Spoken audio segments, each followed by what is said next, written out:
Thank you. I'm glad you sought me out. Amidst all this merriment, I wasn't sure we'd have a chance to speak this evening. I wasn't sure we'd have a chance to make merry. Just the two of us. We shared a romantic moment of the mind while cloaked in the weave, didn't we? And I seem to recall a fond allusion to that moment afterwards. Allow me to make the following proposition. There's a book that circulates in Ulm, detailing the first 1,000 nights of a newlywed king and queen. They turned everything they did into an art. The art of conversation. The art of taste. Time-honored and newly acquired. The art of the body. The exploration and acceptance of the self and the other. The art of the night itself. I say we take a page from their book. That's my girl. There's nothing more satisfying than a well-organized wardrobe. Dark and muddy. And we'll start writing the prequel. What do you say? So? That's because I'm full of delights. We'll let the night run its course, and when everything is quieting down, safe in the arms of sleep, I'll come by to find safety in yours. The buzz of celebration quiets to a soothing hum as you approach your bunk. Though you seek repose, you needn't spend the night alone. With whom will you share a bed? Your heart skips a beat. What treasures might this night bestow?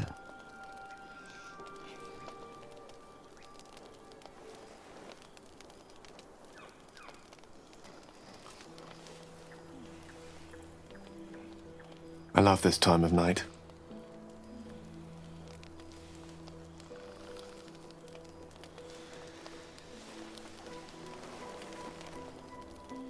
There's almost a reverent silence that accompanies the peak of darkness. And you'd almost believe the dawn will never break. I think there's a certain magic in it. The timelessness of lovers. That most beautiful of fantasies.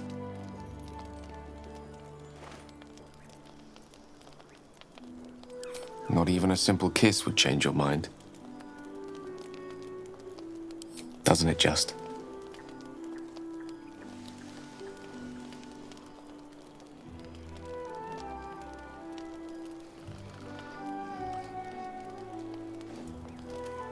Simplest thing in the world, a kiss.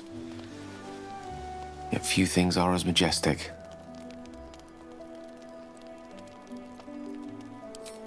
You taste of untold delights. How about we continue our tasting?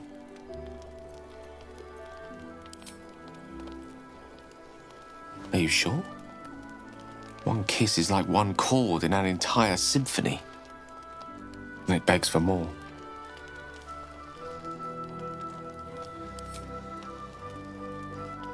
So promising a phrase.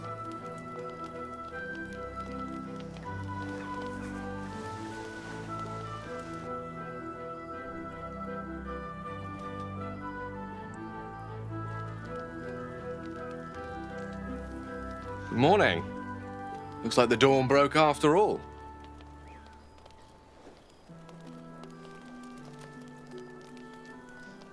So much for the timelessness of lovers. It's all right. You look even more beautiful in the light. How wonderful it was to break its reverent silence. I know we have to get moving again soon, but before we part, I'd like to tell you something. I'd like to tell you a story. I owe you as much. It's a story full of answers long overdue. It is the story of a man who fell in love with a goddess.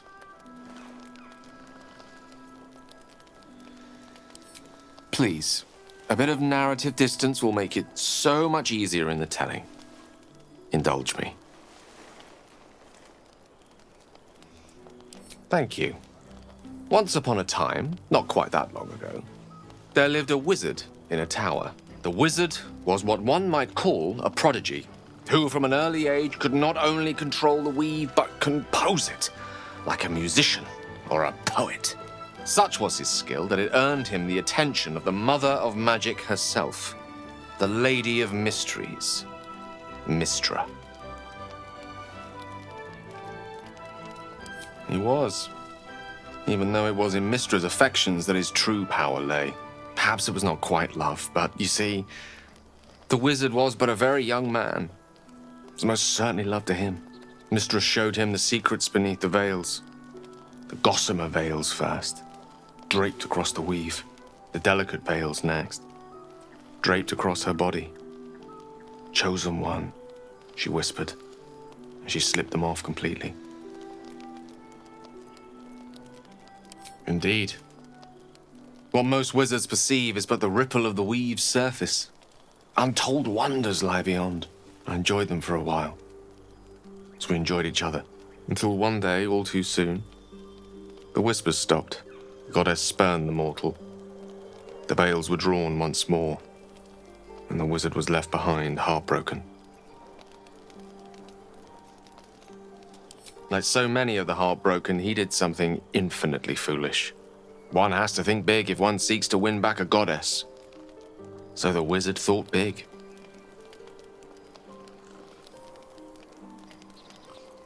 Here goes.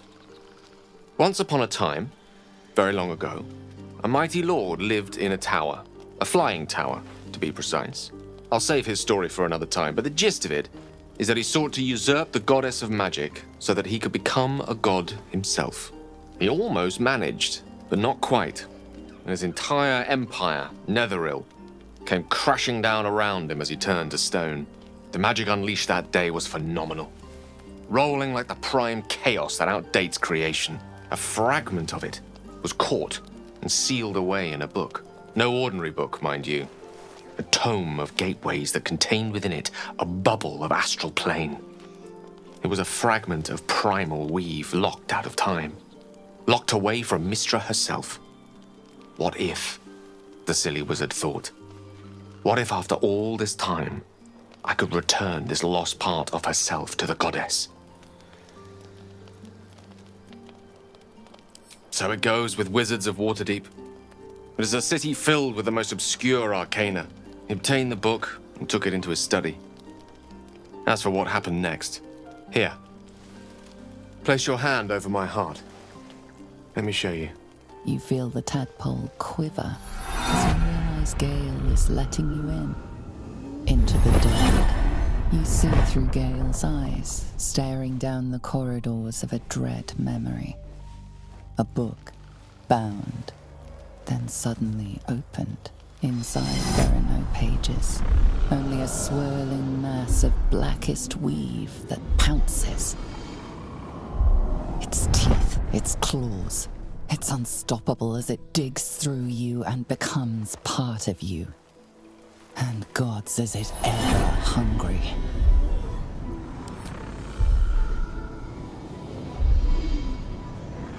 Terrifying, isn't it? And that is only the beginning. This Netherese taint, this orb, for lack of a better word, is balled up inside my chest. And it needs to be fed. As long as it absorbs weave, it remains stable, to an extent. The moment it becomes unstable, however. Rather worse, actually. It will erupt.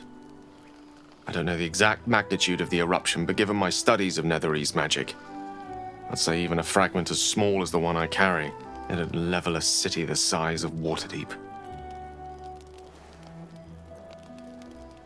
Yes, it is my truth, finally revealed. It is this folly that led Mistra to abandon me completely. I can only hope that you won't abandon me as well. After all we've been through, after the night we spent together, surely we can brave even this side by side. That is a great relief. Your apprehension is most warranted, but oh, a great relief this is indeed.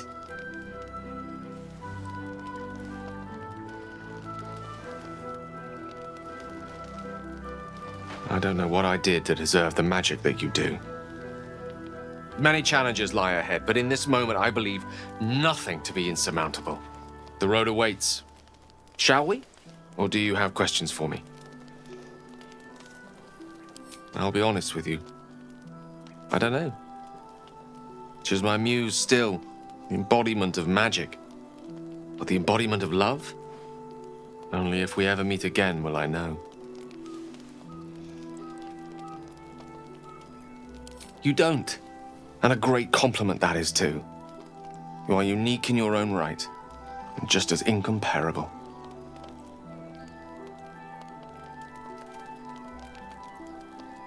The orb was kept safe and inert in a pocket of astral plane, suspended in time. If I can somehow manage to expel it from my body while in the astral plane, it will be rendered inert again. Alternatively, I could learn to control its chaotic magic. That is, to succeed where I failed before. Without Mistra's favor, I don't see how that may come to pass. Of course, there could be different answers as well. Faerun brims with more magic than any one wizard could fathom, let alone comprehend. Who knows what outlandish solutions may yet present themselves. Here's to us, and to brand new adventures.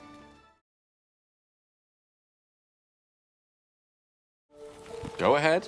I'm listening. Ah, yes. Karsus. Karsus was perhaps the most powerful wizard that ever lived. The child who would be a god, the elves called him. And he tried. With a spell of his own devising, he endeavored to usurp in one fell swoop the power of the goddess of magic. Mistril, she was called then. Imagine what it must have felt like to be a god, to know yourself, to be untouchable, to be mistaken. As Karsus aimed his spell at her, she began to unravel, and with her, the entire weave. Too late did he realize what he had unleashed. It would have been the end of everything had not Mistril sacrificed herself.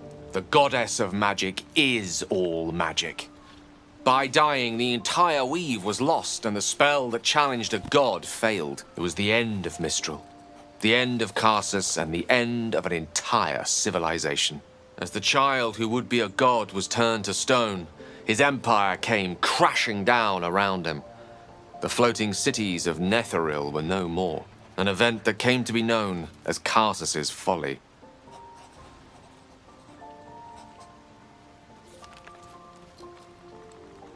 For a spell, Mistril was reborn as Mistra. Upon her return, the weave returned with her. Now, so many centuries later, I try to follow in the footsteps of Karsus. Not to destroy Mistra, but to prove my love for her. I tried to control only a fraction of the magic that was unleashed that fateful day. I merely sought to return one tiny diamond to an imperfect crown. Gale's folly, one might call it. History, repetition. It's the way things go.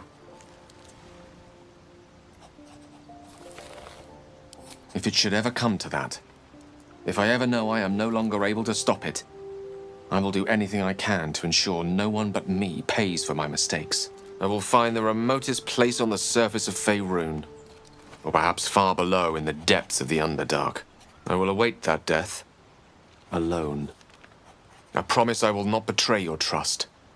You kept me by your side despite the menace that I am. I cherish you. If worst comes to worst, I will be long gone before the curtain falls. A night to remember.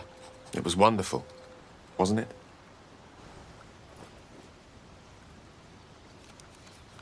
Before we go on, though, do first let me apologize.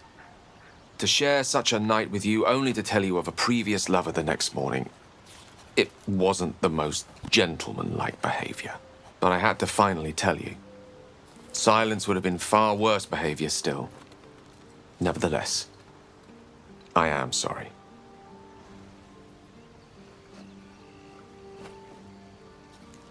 Yes, it was.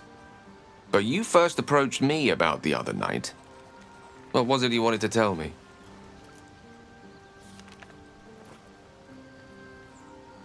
There's the magic word.